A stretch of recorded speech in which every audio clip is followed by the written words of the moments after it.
mbokki auditeurs yi Séeréer rajo ngir dab seen bànneex élection présidentielle 2019 ci Sénégal Séeréer rajo nekk fii ci Angleterre dina ànd ak yéen ci élection ci njëlbeen ba sa njeexantal ba looloo tax mu fas yéene leen a jox ay xibaar yu wér te wóor ci élection yi ñu tànn ay région yu bëri ci biir Sénégal ngir yóbbu fa suñuy ndaw fu ci mel ni foofa sa Ziguinchor Alex Sagna dina fa nekk sa région de Louga ci biir Jolof Doudou Thiane moo ñu fay nekkal ci biir Dakar Grand Yoff dinañ fa am ki nga xam ne moom moo nekk Fatou Dieng Dakar ville dinañ fa am ki nga xam ne moom moo nekk Dame Ndiaye waaye sa région Fatick fa nga xam ne foofu la njiiti réew mi dëkk ka leen fay nekkal di Makayre Ndiaye ñu gën koo xamee ci di jëmal kon mbokk yi yéen ñi nga xam ne yéen a nekk bitim réew élection yi da ngeen ànd ak Séeréer rajo nekk fii ci Angleterre dina mel ni yéen a ngi ci biir Sénégal Séeréer rajo daal mooy seen rajo li ko tax a jóg mooy xibaar leen xibaar bu wér te wóor communiqué bi nag ki nga xam ne mooy directeur rajo bi Tamsir Diouf moo leen ko doon baaxee.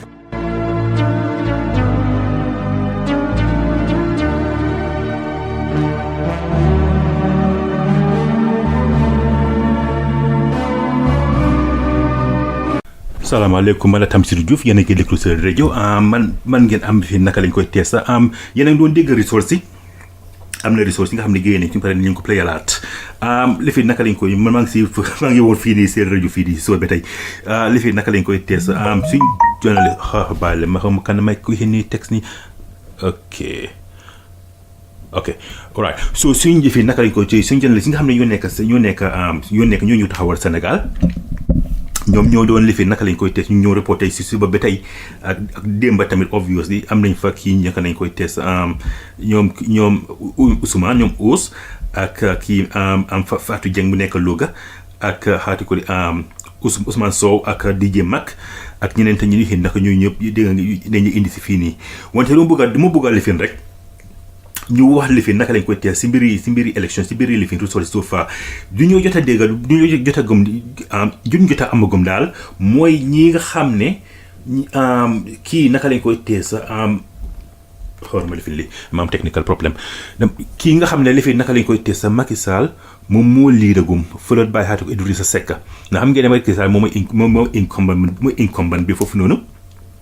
mooy teg pour un président du Sénégal wante li fi naka lañ koy tees dañ war a xaar ba am na ressources xam ne génn guñ si yëpp nañ xaar si ba génn gi yëpp génn ñu mën a xam for definitely sure ndax li fi Macky Sall su nekkee moom moo gañeegum followed by Idrissa Seck moom moo jëlagum second su nekkee yëpp génn nañ yëpp kii naka confirm nañ yëpp then obviously nañ mën a xaw determine ne whether Macky Sall da dafaa dem li fi naka second round ndax dafaa dem straight through mi nekk li fi naka president of Sénégal for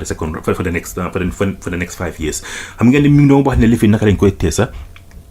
Sénégal moo change na luwaayam bi fu nekk nii benn président du mën a toog Sénégal foofu noonu for 7 years 5 years rek lañu appal 5 years tam rek la fu mu nekk nii soo lifi naka lañ koy luwaa boobu noonu mooy bi nga xam ne moom seen rek xam nga yéen a ngi fàttaliku référendum bi ngeen defoon in 2016 boobu noonu si la soo lifi naka lañ ko moom Macky Sall moo lii dagum Idrissa Seck moo nekk second Idrissa moom xam ngeen ne yow yàgg na si lifi naka si mbiri campagne pour dugga si lifi naka nekk président foog naa si jamono kii nii naka lañ koy test at least ne yàgg na si politics jamono kii naka lañ koy test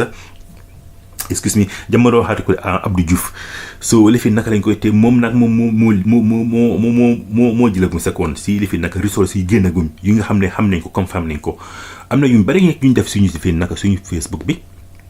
suñu ressources yi nga xam ne def nañ ko suñu Facebook bi am na ñu ñoo bu naka broadcast fii nii si rajo bi tey soo ngoon yëpp soo lifi naka moom moo jëlagum second Ousmane Sonko moom moo nekkagum taat daal wante lifi naka lañ koy tees lifi naka lañ koy te xam ressources yi génnaguñ soo nañ bu kenn lifi naka buñ naka lañ koy tees predict that how to call it that far maybe mi dem si kanam mi dem si mi ressource mi am ay naka ay yu moo gagné places yu moo gagné wante fu nekk ni moo jëlagum taat Idrissa moo jëlagum second te excuse me so lifi naka lañ koy tees moo wax loolu noonu rek lu ma doon ma lifin rek ma try pour xaar suma gars yi nga xam ne ñu ñoo dugga si ñoo war a bokk si lifin bi si join ma fii nii ñoo ngi am lifi naka kii DJ Mac moom mu ngi nekk Sénégal si dex gi la nekk si xaati ko si dex gi moo tax lifi naka connexion am bi daf dem ba daf doon lifin rek dem ba dok lifin hinam bi naka lay foog naa lifinam bi naka batterie bi raada moo doon dem ba dok so loolu moo tax mbir fi nag ñu ko mën naa ko try afterwards naa ko try pour dugal ko si biir rajo gi ñu déglu moom tamit mi jox ñu gën ñoo tasal xibaar te moom moo nekk ca démb si guddi ba tey yëpp mu ngi nekk foofu noonu di dem up and down ak suñu yeneen journaliste yi nga xam ne ñoo nekk foofu noonu Sénégal di ñu indil di ñu tasal xibaar gi si mbiri élection yi Sénégal fii ni 2019 su du maa def rek dama bëgg a lifin naka lañ koy teesa playaat lifin ay interview yi nga xam ne defoon nañ ko ak not interview resource yi nga xam ne defoon nañ ko ak dégg seen lifin naka lañ koy resource yi nga especially yi nga xam ne ñu just join ñu xam lifin naka lañ koy tees dëkk yi nga xam ne moom place yi nga xam ne moom la kii Macky Sall gagné ak yi nga xam ne gagné bu ko ak yeneen candidates yi yan place lañ gagné yooyu noonu soo xam nga play loolu noonu ngeen dégg current resource yi moo génn ak moom lañ jot a amagum moom moo génn ak si fii si rajo waaw.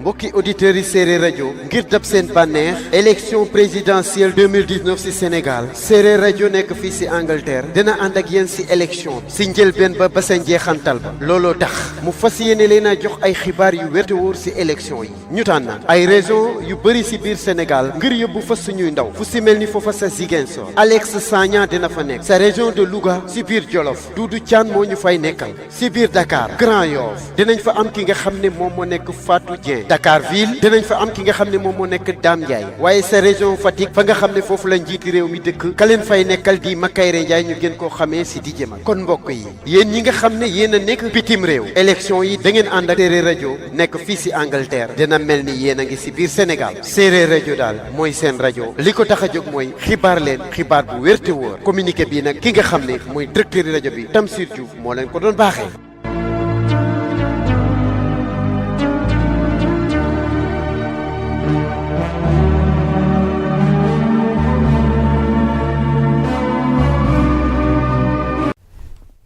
asalaamaaleykum man la Tamsir Diouf yéen a ngi déglu Séeréer rajo fu mu nekk nii dellusiwaat naa xam ngeen maa ngi fi woon ci 4 o'clock mooy ñeneenti waxtu maa ngi fi bu yàggul laa jógee si rajo bi fu nekk nii ak si suba bi yëpp am suñ gars yi suñ team si fu nekk ñu ngi Sénégal ressources am na ressources yi pare pour génn si lu ma bëgg a def dama bëgg a ñëw call suñ journaliste bi DJ Mag foog naa mu ngi foofu noonu su ma ko callee rek moom am na ressources yi ñu bëgg a jox fii nii su mel ne ma tuuti rek ma try call ko defee mi jot mi di fi naka déggalu moo wax si jox ñu ay réseau am na yu ma post Facebook soo demee si Séeréer rajo Facebook account di ngeen ko fa gis foofu noonu soo xam nga dugal DJ Mag fan maa ngi ko am si line bi DJ Mag na nga def yaa ma dégg. waaw maa ngi lay dégg bu baax Tamsir maa ngi lay nuyu maa ngi nuyu auditeurs yëpp. ñu ngi lay fay. di nuyu képp koo xam ne rek ñu ngi déglu rajo Séeréer rajo depuis si suba ba léegi dégg ngeen ñu fi ñu jaar Ñaaxaar la ñu jógee Ñaaxaar après def Fatick. jóge Fatick dem Foundiougne jóge Foundiougne dem Djilor moment bi may wax ak yéen maa ngi fii si dëkk boobu ñu wax Sokone dëkk El Hadji Amadou Deme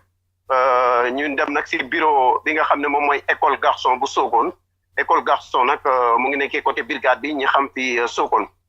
première mooy bureau numéro 1 375 votants candidat Benno Bokk Yaakaar bu Macky Sall 215 voix Idrissa Seck 210 voix, Ousmane Sonko 44 voix, Madické Niang 2 voix, El Hadji Issa Sall 3 voix. Ñu dem ci bureau numéro 2. Macky Sall 210 voix, Idrissa Seck 100 voix, Madické Niang 0, Ousmane Sonko 41, Issa Sall 5. Ñu dem ci bureau numéro 3 fi nga xam ne foofu la maire bi nga xam mooy maire bu commune bu Sokone demoon ànd ak ki nga moom mooy Idrissa Seck bureau ba mu voté foofu dañ fa dóor Idrissa Seck 211 voix pour Macky Sall 96 pour Idrissa Seck Madické Niang 0 si moto laa nekk ngeen jéggal ma Madické Niang 0 Ousmane Sonko 40 voix Issa Sall Pire 4 voix quatrième bureau bi pour centre bi jeex ki nga xam ne moom moo nekk le candidat Macky Sall 43 voix Idrissa Seck 27 voix Madické Niang 0 voix Ousmane Sonko 11 voix ki nga xam ne moom moo nekk Pire 1 voix en résumé c'est ça ma ñëw léegi si beneen centre bi pour joxe yeneen résultats yi parce que yegg si naa léegi nii si centre bi bu nekkee amul leneen looy posé maa ngi nii di dugg si beneen centre bi pour xool les résultats. waaw ku nekk moom mun ngaa dugg gum gaaw fi nekk kii mun ngaa dugg gum mun naa la bàyyi man naa continuer fii nii mun ngaa dugg gum afterwards naa la call ba mun nga ma bii parce que naa la jël moo resource jërëjëf si resource yi nga joxe noonu xam nga génnee ko fii mu ngi lifin naka lañ koy teel sa nooy foofu ngi nooy si soo xam bi naka yeneen dégg resource yi noonu man soo paree man nañ def analyse fii nii si rajo bi fii jërë ngeen jëf. allo waaw di jëm ak donc ñu joxe résultat yi nga xam ne moo am ci commune bu Déaly ci dëkk bu ñuy wax Foylolde donc nombre d'inscrits ñu ngi nekkoon 100 foofu nag coalition Benno Bokk Yaakaar muy Macky Sall am na fa 84 Idriss Seck am na fa 4 Sonko président 0 Madické 0 Issa Sall 0 nombre de bulletins nuls 8 kon résultat yi lañ jëlee gum ci Foylolde Ngéwal ci dëkk benn boo xam ne mi ngi nekk ci biir commune bu Déaly. wa Seereer radio mi xëy simna nuun oxu refna no gonum fo simanxolum mi dakwiido rek mi Fatou Dieng Endo garanat na nuun meke na Grand Yoff me i nges ina rek maaga i ngesor maaga i ngirando rek ɓaato ndakwiid lam koy o xolam no élection o lem résultat rek ne te fi'toogena no jamono Senghor jamono Abdoulaye Wade bo jamono Abdou Diouf bo xaye te refna jamono Macky Sall xaye rek xaye koy Sénégal fop a mbata massivement a mbote iid waye leta mbote iid na itam 18 heures a faafa te mbek bureau ke waaye instant fene koy résultat ke soom na cungeelo ba tax rek nem lem tan ma nuun nges ne gu xewna men xan i cooxna nuun lam koy mun mbaag na ndef no adna ne a dada koy andoona yee den ndefu Seereer radio mi xëy laya nuun rek dara mo ke nuun xanin o gen a xew ka meke Yengole wetanax na rek candidat ge rek te ref xe refna président Macky Sall bo na Ousmane Sonko fo professeur Issa Sall Madické Niang a fog u teen oxe refna Idrissa Toyo a fog u teen rek te ref wiin ɓetugo andoona yee rek de xicroog yo tiye waaye xan i fop a leer ka buñ leen santé ñu daal di leen traduire rek li nga xam ne moom moo fi tukkee ci wàllu résultat fii ci région bu Tambacounda rawatina lu dem ci wàllu élection présidentielle 2019 gi donc résultat yi nga xam ne wodd na fi maître Sidiki Kaba xam ngeen ni ci école élémentaire Sada Makasi fa la daal di voté woon tey ji ci suba ci école googu nag lu toll ci ñaari téeméer ak juróom-ñeenti fukki ak ñetti doomi aadama jot nañ fa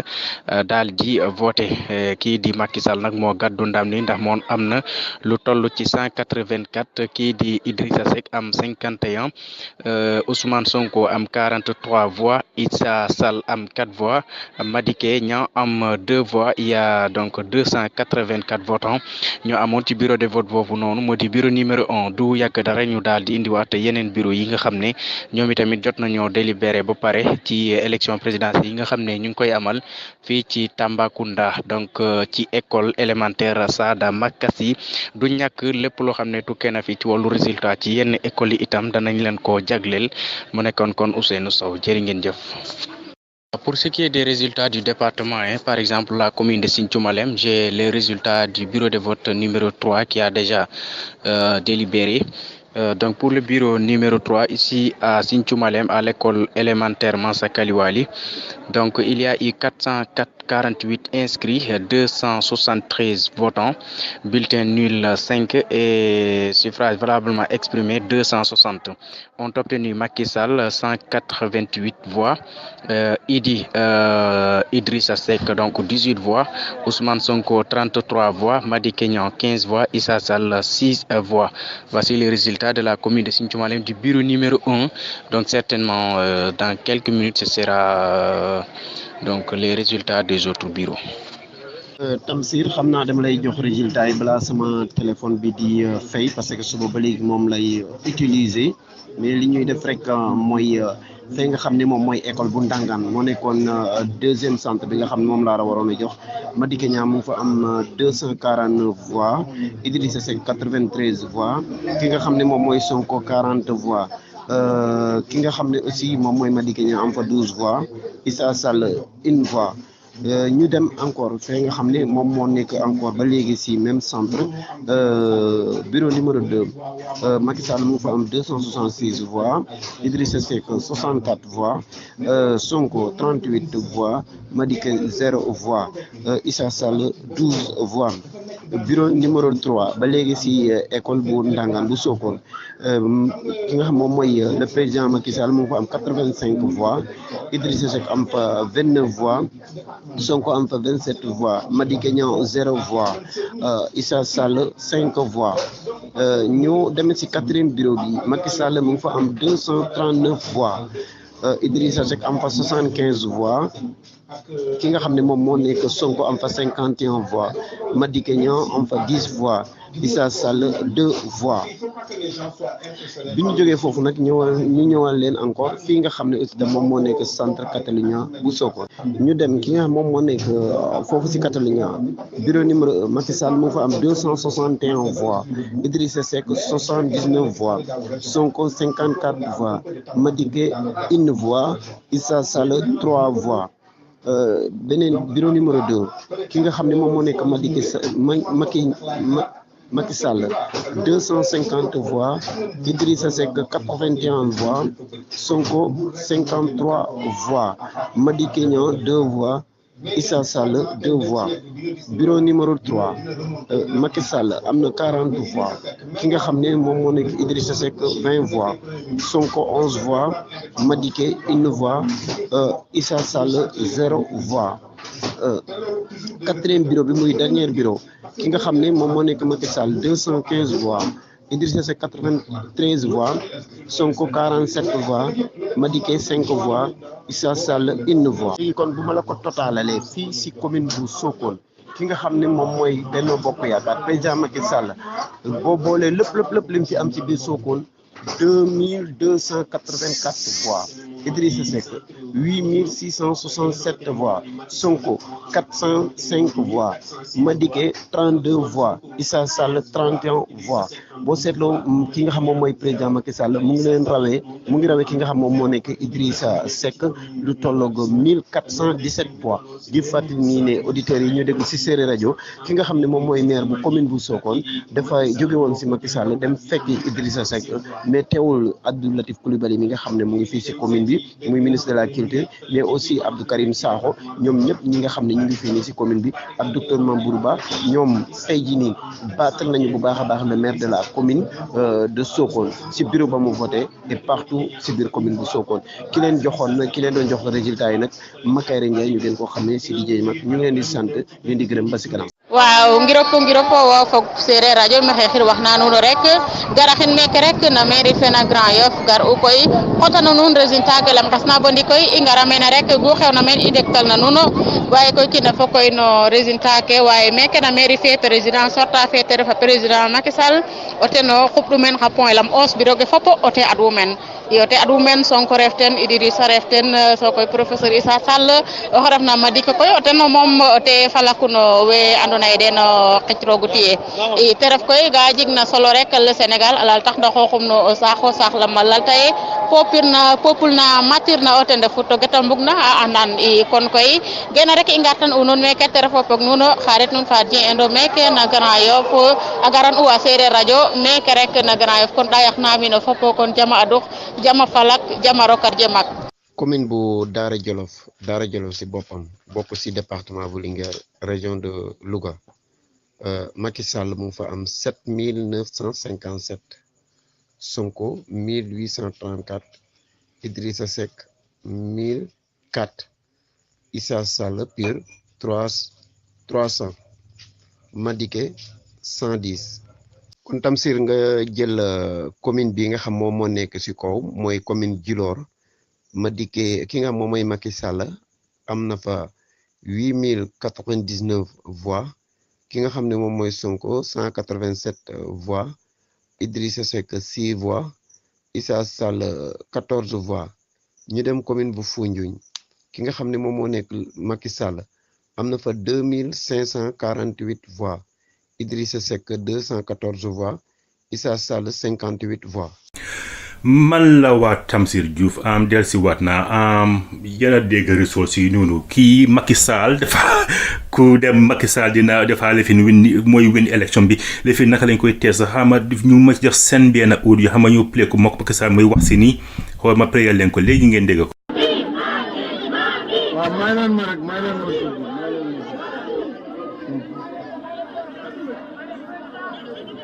alors je voudrais au moment où je viens d'exercer mon devoir citoyen rendre grâce à Dieu et surtout saluer la maturité du peuple sénégalais, son engagement envers la République et surtout sa détermination à exercer son choix dans le calme et la sérénité. Je voudrais déjà saluer la mobilisation citoyenne depuis ce matin, partout dans le pays et à l'étranger, qui a permis, en tout cas, d'exercer le choix des citoyens dans la paix et la sérénité. Donc, je rends grâce à Dieu et j'espère qu'au terme de cette journée, le peuple sénégalais sera le seul vainqueur et le président qui sera choisi devra être également le président de tous les Sénégalais. J'espère que ce président ce sera moi. En tout cas, je prie pour cela. bu loolu weesoo ginnaaw bu ñu sant yàlla julli ci sang bu tedd bi Seydina Muhammad sallallahu alayhi wa sallam maa ngi sant suñu mbokku réew mi muy sénégalais yépp yi ci biir réew mi ak yi ci biti ndax ku gis seen taxawaay ci diiru campagne bi ak seen taxawaay tey suba teel ñëpp jóg dem ci bureau de vote yi rang calmement pour voter tànn ki ñu wóolu fu mu jiite réew mi loolu day wane li ñuy wax maturité peuple Sénégal muy motaayam ak gëm gi mu gëm démocratie ak élection loolu nag ndam la ci Sénégal moo tax ñu ngi ñaan yàlla lépp continuer ni ba ngoon ba buñ fi jógee képp ku ñu tànn mu nekk tànne bu leer nañ tànne fit bu ñëpp di nangu ñu ngi am yaakaar ne loolu yàlla dana ko def ñu ñaan yàlla yëpp mu may ñu ndam loolu ci darajay Muhammad sallallahu alayhi wa sallam maa ngi sant Sénégal yëpp di gërëm ñëpp wasalaam.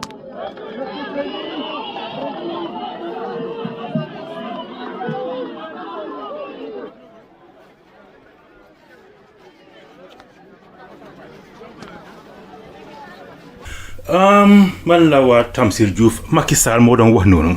lifi naka lañ koy tees moom moo doon gërëm nit ñi nga xam ne ñu génne nañ di vote si lifi naka playo ne si suba bu kii naka lañ koy tees Ousmane Sonko bu moo génne di wax su nekk ñu noonu déglu show bi tey si suba yeneen di ko dégg mu doon wax xam naa si kanam daa ko try playate laa leen ko ngeen dégg ko moom tamit mu ngi doon wax moom tamit di gërëm nit ñi ñëpp di fi naka lañ koy tees wante lu mu doon wax rek si mag kii naka Ousmane Sonko ne li fi naka lañ koy tees lu ko si naxare si élection bi daal mooy li nga xam ne li fi naka dañ gaañu si time bi nga xam ne li nga doon def campagne bi so ñi nga xam ne génne nañ àddina mu ne loolu métti na ko bi nag mu ngi ba pare di jàlle famille bi ba pare di ñaanal ñi nga xam ne ñu ngi tëddal lopitaan ci gaañu yu ñu si am yooyu noonu di wax di gërëm ñëpp moom tamit so loolu moo li fi nagum wante lu ñu jot a déggagum rek mu ñu jot a ko comme famagum nii mooy li fi naka lañ koy test Macky Sall daal ku dem moom obvious nag ku dem sax moom mooy gagné élection bii nii moo ko gagné naaw wixi naka lañ koy test dañ am pour li fi naka lañ ko seet ndax na lii na mën a dem li fi naka second round so lu ma bëgg a try rek ma seet naa mën a am sama collègue bi am DJ Mag nga xam ne boo ñu nekkal foofu noonu Sénégal ma seena naa ko mën a am si lifim bi fii su ma nekkee mënuma ko xamat fin lii dugga play benn commercial rek ma try ko am ko si beneen line bi non way nangel wa Serer Radio o ñoxur no Serer fop du bi seduk Serer Radio o sorki Serer ci jen. Vous écoutez Serer Radio, la voix de la communauté Serer. You are listening to Serer Radio, the voice of the Serer community. Me aye njogoy nanom dida. agina ngeno xe isa salingolo xon commune to yakari ay njogoy na numtido man la watam si jude se wada si radio bi waaw li fi naka lañ koy té sa to lolu ngeen jot a dégg noonu mooy li fi naka lañ koy té election resource yi nga xam ne génnee nañ ko wote tey si suba bi tey maa ngi fii nii ak wala démba si guddi ak tey si suba tey si ngoon yëpp maa ngi so li fi naka lañ koy té sa yoonu ngi joxe dégg Macky Sall moo lii ragum moom most likely xaatu ko moom mooy bëggee naka mooy delluwaat si président bi Idrissa Seck moom moo jëlagum sa compte kii Ousmane Sonko moo jëlagum taat so li fi naka lañ koy test Macky Sall su obvious xam ngeen ne li fi naka lañ koy te amoon na benn li fi naka imagine Sénégal li fi naka projet am bu nga xam ne bëggoon na koo def si infrastructure excuse me bëggoon na ko def si infrastructure so bii la doon xaar pour su duggee ko defee mu dem si second phase bi pour mën naa lifi naka implement projet boobu noonu so lu fi boobu noonu obviously am na ñu nga xam ne lifi naka lañ koy testa is contrary to how to call it the Senegalese interest te lifi naka lañ koy testa su duggee si loolu si lifin bi si try pour implement projet boobu noonu dafa la xaalis gu bari la nit xaalis bu infrastructure xaalis bu bari la nit te taxpayers ñoo ko am pour fond am na ñoo waxee ndax comme di soo déggoo kii naka Ousmane Sonko lu mu doon wax mu ne loolu yaaxa xaalis la mu ne moom su xasee ba dugam li fi naka lañ koy tees dina scrap projet plan bi nga xam ne moom la kii naka kii naka Macky Sall bëgg a implement moom nag moom di suñu amagum daal is not looking good for him yëfi naka lañ koy testa président Macky Sall moom ngay amati mun nañ ko prédict fii nii ne président Macky Sall moom mooy jëlati nguur gi so defi naka lañ koy testa xam ngeen ne Macky Sall moom mooy the last lifin naka lañ koy président boo xam ne dafa saaf for 7 years so 7 years am passé na ko bi lee ko defal 7 years so moom su winee bi war rek te which is most likely dafa moom mooy win bii nii dafa am pour saaf 5 years ni te change ngeen seen Sénégal change ngeen seen loi bi kenn du mën a te saaf 7 years 5 years nga mën a saaf mooy juróomi at ngay mën a toog si nguur gi du mën a te toog si nguur gi fa juróom-ñaari at comme ni lu xewoon fàtte nga seen mémorandum seen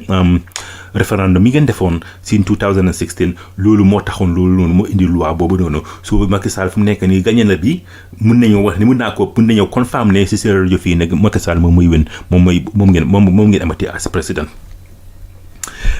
li fi naka lañ koy su moom su toogatee lifi naka lundi Monday Tuesday lifi du mën a te toog 7 years 5 years rek lañ ko appel su bu jeexee rek su jëfee 5 year tamam bi rek jeexal na nit yi defee naka benn président du Sénégal du mën a toog moom for more than 2 terms benn président du Sénégal du mën a toog si nguur gi for ñaari taam te nit loi yi Sénégal loolu la diktal ñaari taam rek lañ leen allow si président toog si nguur gi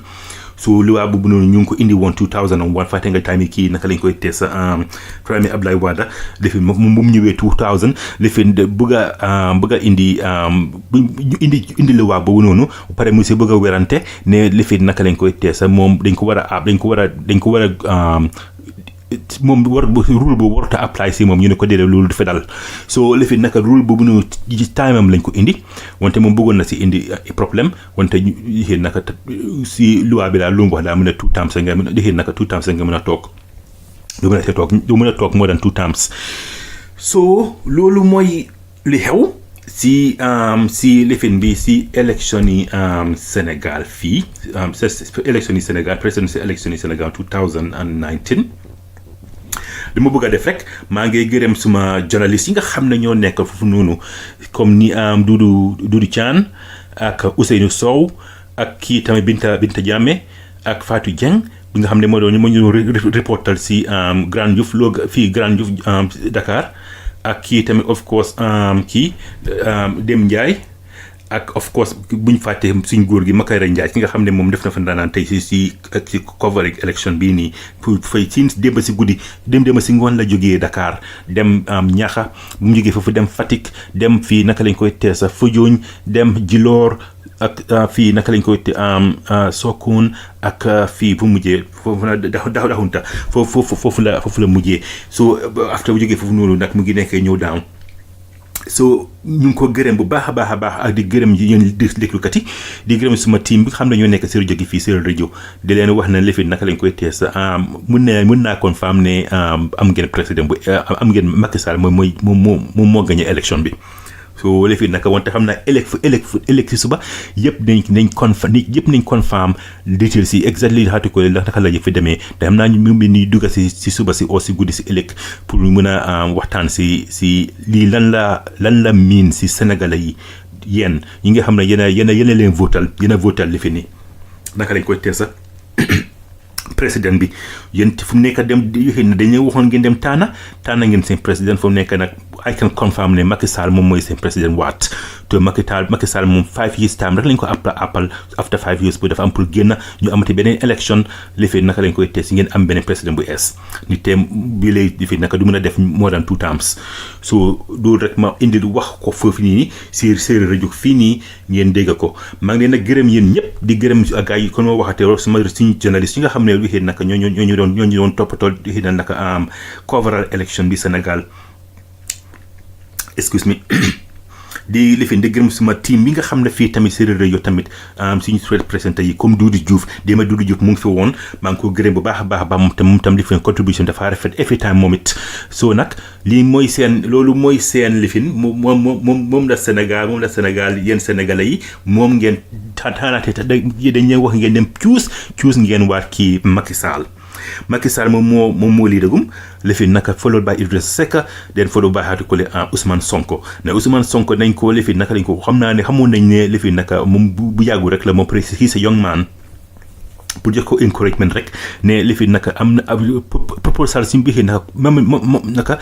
manifesto yi mu bëggoon a indi manifesto yoo xam ne la lifin naka dafa révolutionary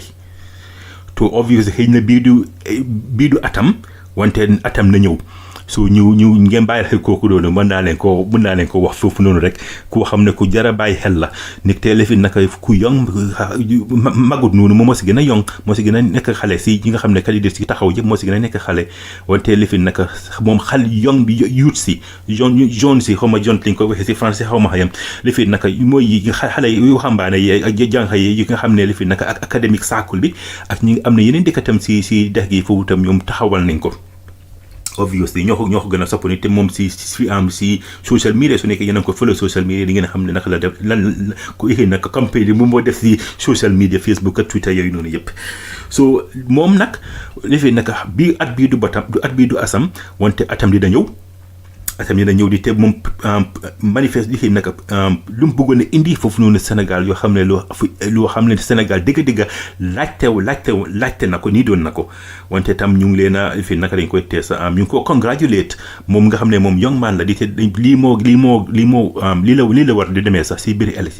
politics ñi nga xam ne ñi nga xam ne xale lañ if ñu try ñu dugga si di fi nekk politics tamit ni tey obviously lu nekk si loolu gis si àddina rek politics am na lu mu si laal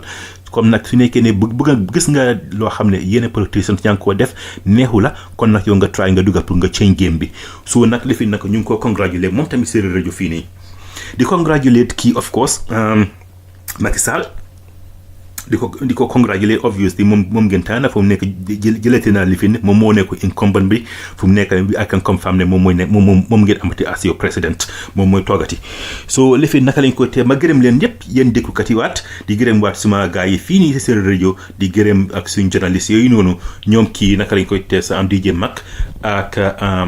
kii naka lañ ko Doudou Thian Ousseynou Sow Binta Jammeh Fatou Dieng ak Dem Ndiaye ak of course Babacar Ndiaye as usual ak of course Doudou Diouf Séeréer rajo présenté mi nga xam ne mu ngi woon fii démba maa ngi koo gërëm moom tamit bu baax a baax kon nag ba beneen yoon xam naa ëllëg si guddi dinañ dugg si Séeréer rajo fii nii idée naka tasal leen lan la ban effet ban impact la am li fi naka seen carte yi ngeen sànni ban impact la am si yéen yi nga xam ne yéen ay Sénégalais te obviously yéen ay am pour live with the consequences so taana ngeen Macky Sall mooy seen président jërë ngeen jëf man la Tamsir Diouf nun way nangil wa Séeréer rajo o ñuxur no Séeréer fop ɗuɓi seɗuk Séeréer rajo o sorki séeréer ci jen. Vous écoutez Séeréer Radio, la voix de la communauté sérère. You are listening to Séeréer Radio the voice of the Serer community.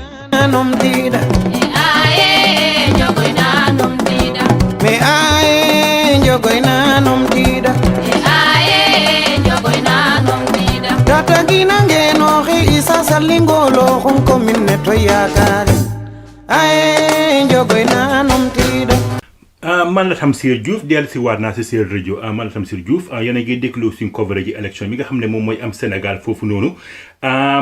yéen a ngi doon déggal fi nekk suñ journaliste yi nga xam ne ñoo nekk fu noonu comme ni kii Fatou Dieng ak kii naka lañ koy moom moo nekk Grand Diouf ak kii naka DJ Mac moom jógee foofu jógee na moo doon cover Ñaaxaar Fatick Diouf nekk DJ Mac mu ngi nekk dem Foundiougne fu mu nekk nii lu xam nga li ma bëgg a def rek ma bëgg a ñëw playal leen benn réaction yi Ousmane Sonko suñ benn kii Alex Signang moo ñu ko suñ benn suñ journaliste yi moo ñu ko forward léegi moom ko seen léegi nii soo lefi naka moom moo nekk si gën soo éliwee defi naka lii mooy réaction yi kii si élection yi présidentielle élection yi Sénégal lii la kii Alex kii naka lañ koy test Ousmane Sonko réaction am daal si élection bii nii so mooy pare pour wax si nii mu ngi nii xam nga player leen ko fu nekk nii.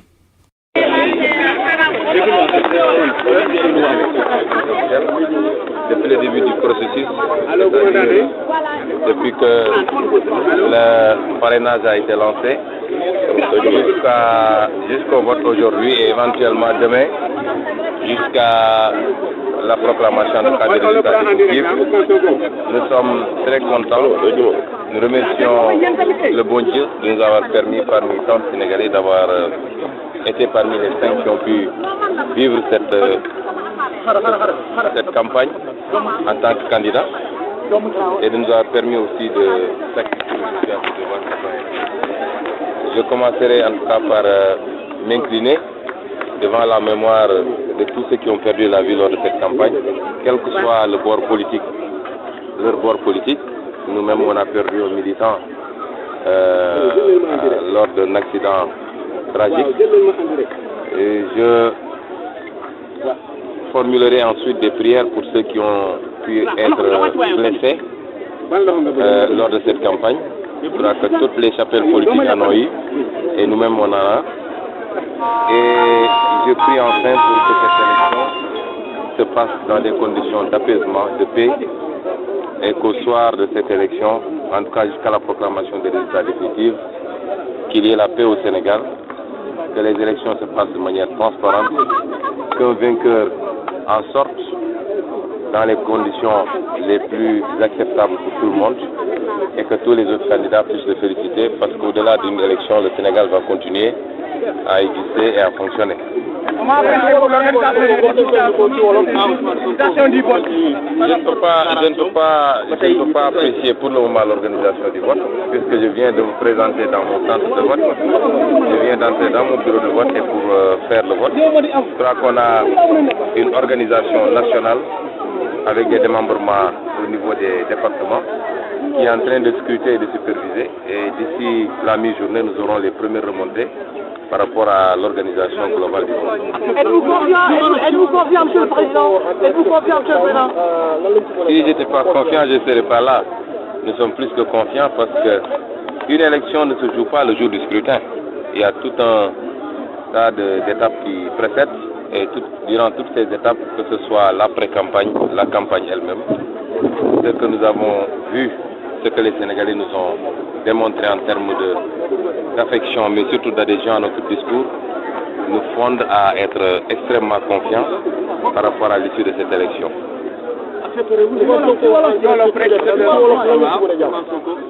Accepter les résultats, ça dépend des conditions dans lesquelles l'élection s'est passée. Si l'élection se passe de manière transparente, démocratique, quel que soit le vainqueur, et nous pensons que nous serons les vainqueurs de cette élection. Mais si ce n'est pas le cas, si les élections se déroulent de manière transparente, nous appellerons et nous féliciterons le vainqueur. Si ce n'est pas le cas, évidemment, nous constaterons l'élection parce que, par principe, une élection n'a de sens que lorsqu'elle est démocratique, libre et transparente. Ça, j'en profite personnellement pour lancer un appel parce que c'est important.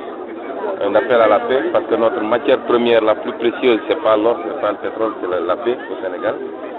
Je crois qu'il est temps qu'au Sénégal on tourne une page. J'espère qu'au soir de ce jour, cette page sera tournée. Il faut qu'on tourne la page de la rancœur, des règlements de compte, de l'instrumentalisation de l'administration et de la justice pour régler des comptes politiques. Il y a trop de rancœur, trop de rancune qui ont coulé pendant ces 7 dernières années. Nous voulons qu'une nouvelle page se tourne et qui n'aura d'autre objectif que le développement, le progrès socio-économique, mais surtout la solidarité entre tous les Sénégalais, quelle que soit leur appartenance ethnique, religieuse, confrérique, parce que nous avons au moins une chose de très forte qui nous unit, c'est que nous partageons ce maigre territoire qu'est le Sénégal et nous sommes condamnés tous ensemble à œuvrer pour la paix, pour la pacification, mais surtout pour le progrès économique et social, bien partagé entre tous les fils du Sénégal, quel que soit le appartement. Généralement élection bi mënaguma ci ànd parce que maa ngi doon génn sama kër ñëw voté doogee ci sama centre de vote dugg ci bureau bi voté génn li ma gis fii ci centre de vote en tout cas li ma concerné mooy mbir mi ngi dox normalement waaye nag comme dañoo am directoire de campagne bi nga xam ne quartier général mi ngi Dakar am les directoires départementaux ñoom ñi ngi wër di xool ci bureau de vote yi ci centre de vote yi village yeeg quartier yeeg képp pour xool vote bi nu mu demee fii ak bés bi di xaaj bu soobee yàlla dinañu am les premiers résultats les premières appréciations ba xam ndax vote bi mi ngi dox normalement wala dox normalement mais teel na pour mu mun cee at.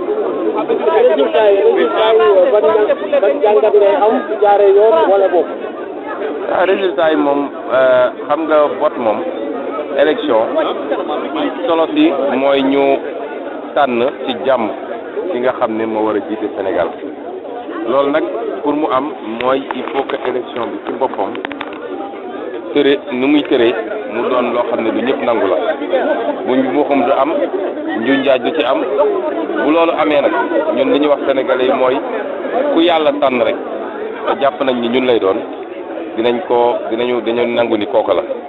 waaye bu safaan ba amee it yoon may nañu ñu contesté te nañu contesté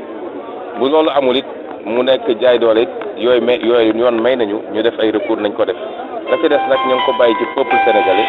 parce que lépp mi ngi dépendre ci volonté bi peuple sénégalais am pour changement am dëgg-dëgg ci réew mi ba tax nag fi mu ne nii teel nañu àddu ci loolu defe naa fii leeg ngoon yéen ñii journalistes yi yéen a gis ñu ngi jaajëfal seen liggéey di ngeen commencé joxe les tendances boobaa nañu xam lan mooy résultat yi waaye fii rek ay 3 heures 4 heures dinañu xam ndax vote bi ci territoire national yëpp ak ci bitim réew est-ce que vote bi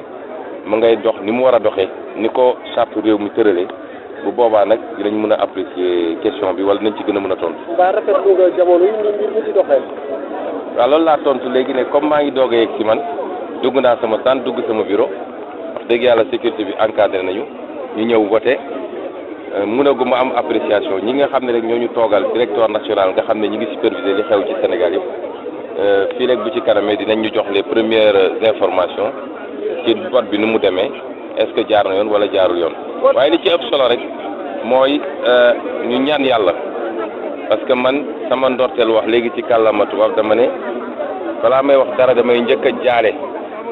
ñi nga xam ne ñàkk nañ ci as ndaw ñun ñii di wax ak yéen accident am na ba ñu defee suñu meeting bi ñu ne ba pare ba bakkan rot ci donc ñoon ñi ngi ñaan yàlla yërëm leen te jéggal leen ak fu ñu munti bokk ak candidat bu ñu munti àndal kenn souhaitewul woon bakkan rot ci lii kon ñu ngi leen di ñaanal yàlla yërëm leen te jéggal leen mais di jaale waat bu baax seen i mbokk ñi nga xam ne tey ñi ngi tëdd ci lalu hôpital wala ñi ngi ci jëlee gaañu yu métti ñi ngi ñaan yàlla mu fëgg seen bopp saafaral leen loolu lu ñu naqaru la ci élection bi parce que suñu sañoon élection dina am ba jeex te kenn du ci am lu la métti bu loolu weesoo nag ñu ñaan yàlla bu ngoonee tey Sénégal daal di tëj benn page boo xam ne 59 ans mi ngi fi te li koy mandargal mooy échec total mooy taux de pauvreté bu kawe mooy chômage bu bëri mooy hôpitaux yeeg njàng meeg lépp a sooxe daa di ubbi beneen page boo xam ne li koy lal mooy bëgg réew mi mooy jiital intérêt réew mi mooy compétence waaye surtout mooy njub ak intégrité loolu la ñu ñaan yàlla ubbil ñu ko Sénégal loolu yëpp ànd ak nag jàmm ndax Sénégal li ko téye ak li ko suuxat li ëpp solo ci li nga xam ne mooy suñu capital ñun Sénégal du pétrole du gaz du zircon du or du gerte waaye jàmm la jàmm jooju nag nga xam ne yàlla may nañu ko suñuy maam ñaan ko fi yàlla na yàlla suuxat jàmm googu te benn groupe politicien bu ndaw rek warul yàq jàmm goo xam ne 14 millions de Sénégalais la concerné kon ñu ngi ñaan yàlla tey élection bi jaar yoon bu ngoonee ñu am résultat yu leer nañ ci yàlla tànn. man la Tamsir Diouf yéen a ngi déglu seen rajo ñu ngi cover élection yi Sénégal presidential élection yi 2019 kooku doon wax noonu kooku mooy Ousmane Sonko suñ benn journaliste kay Alex Siñank moom moo ñu toogal foofu noonu moom moo ñu seen lu xam naa audio bi clé bu baax nag moonte nañ try pour defar ko mais ñëw bu baax. waaw so Ousmane Sonko mooy xatu ko one of the key opposition moom moo doon wax noonu bu si njëlbeen noonu mu ngi doon wax li fi naka day ne li fi naka dañ koy teesa dafa teel daal pour ñu mën a xam fi naka ressources yooyu noonu wante xam naa si ngoon nañ seet nañ am ay information yoo xam ne dañ ñëw clair si duñ si jot ñoom nañ leen ko indil comme li Ousmane Sonko wax noonu rek ba pare tam mu ngi doon jaale ñi nga xam ne fàttu nañ si time jamono campagne bi ak yooyu noonu yëpp so lu fi naka lañ koy teesa mu jaale fi famille bi mu ne lu ko gën a loon daal pour gàttal wax daal fi naka mi am élection bi yëpp mi dem bi nekk piis benn am benn naxari so loolu la doon wax ba pare di ñaanal tam ñi nga xam ne ñu ngi feebar ak yooyu noonu so loolu la doon wax noonu ba pare mu ne am nañu nekk Sénégal foofu noonu si observe si ñu ngi observe ne élection bi mu ngi free ak fair ba pare lefi naka amuñ benn yoon bu diggantu daal boo xam ne lefi naka amuñ si problème daal so ñu ngi observe make sure ne everything is going to plan so loolu la wax noonu si gàttal wax rek man la Tamsir Diouf nekk nii nag maa ngi fi nekk naa fi for almost 2 hours 3 hours or so lefi naka lañ ko xam naa suma gars yi suñ journaliste yi ñu nga nekk di ma seen ay lefi naka ay information Doudou Diouf mu kii DJ Mag mu ngi foofu noonu mu ngi jógee na ñàkkar dem na Fatick tey si suba jël na def na foofu noonu émission yëpp xam nga ne démb si guddi la dem foofu noonu la jógee démb si ngoon la dem jógee Dakar dem si Ñaakar fanaan fa refee jël fa émission tey si suba tamit nekk foofu noonu report nañ indi lañ leen fii nii ay refee naka si suba naka la Ñaakar mel si ñi nga xam ne dañoo dem pour vote yi jógee foofu noonu dem Fatick waxee naka lañ ko pour président Macky Sall obviously ba moo extrait fekk Macky Sall mu ngi jógee foofu noonu so mis na boobu noonu wante def na fa ay interview player nañ leen ko fii si ñëwoon si bu yàggut nii Séeréer rajo jógee na foofu Fatick nekk mu ngi dem Foundiougne suñ beneen journaliste li fi naka lañ koy tees Alex Siñang mu ngi dégg moo ñu cover boobu noonu kii fu nekk fu kii doon waxee noonu Ousmane Sonko ki ngeen doon dégg muy wax bu yàggut nii Fatou Dieng tamit moo ñu nekk Grand Yoff moom tamit mu ngi doon cover foofu indi nañ leen naka yu émission am yu ko coverage am fii nii si Séeréer rajo am na yeneen tamit ñu obvious am yeneen journaliste yoo xam ne ñu ngi Sénégal foofu noonu ñu ñoo refeen ñu ma seen ay audio lifee naka lañ koy teesa ñoo ñu nekk foofu di ñu cover ñoo ñëpp nañ indi Séeréer rajo fu ñu nekk nii lu ma bëgg a def rek dama bëgg a jël man tam jël bi rek soo na naa fu nekk lifee naka lañ koy teesa man rek la fu mu nekk di am gum suma gars yi suñ fi man dinaa del si xam naa juróomi waxtu naa duggati si rajo bi ba pare xam ngeen ne li fi naka non xama xëy na ñeneenti waxtu mën naa duggati si rajo bi ba pare fi naka def ay émission ak suma journaliste ñi nga xam ne ñooñu nekkal foofu noonu Sénégal foofu noonu ba pare ñeneenti waxtu si guddi tey defi naka nañ oo panel bi yëpp suñ Séeréer rajo panel suñ présenté si nga xam ne nekk fii nañ ma join pour ñu def li fi naka live coverage xam naa ni ba den dinañ am ay ressources yu bari yoo xam ne génnee nañ ko dañ ko indi fii Séeréer rajo tasal leen xibaar gi so maa ngi leen a gërëm yëpp di gërëm suñ journaliste yi ñu nekk foofu noonu ñoom comme DJ Mag ak Fatou Dieng ak Alex Siñang ak ñeneen ñi ñëpp maa ngi leen a gërëm ni ngi leen dégg nag tey si guddi ak tey si ngoon suñ ñëw tasal xibaar gi ak suñ collègue si fii nii yëpp Séeréer rajo fii man la Tamsir Diouf maa ngi leen nuyu kon nag ngeen cuurati Séeréer rajo mooy ñeneenti waxtu tey si in about 3 hours time dinaa duggati si rajo bi indil leen ay xibaar tasal leen xibaar fii nii si Séeréer rajo fii jërë ngeen jëf man la Tamsir Diouf nun way nangilwa Séeréer rajo o ñoxur no Séeréer fop ɗuɓi seɗɗuk Séeréer rajo hosorki sere ci jen. Vous écoutez Serer Radio, la voix de la communauté Serer. You are listening to Serer Radio, the voice of the Serer community.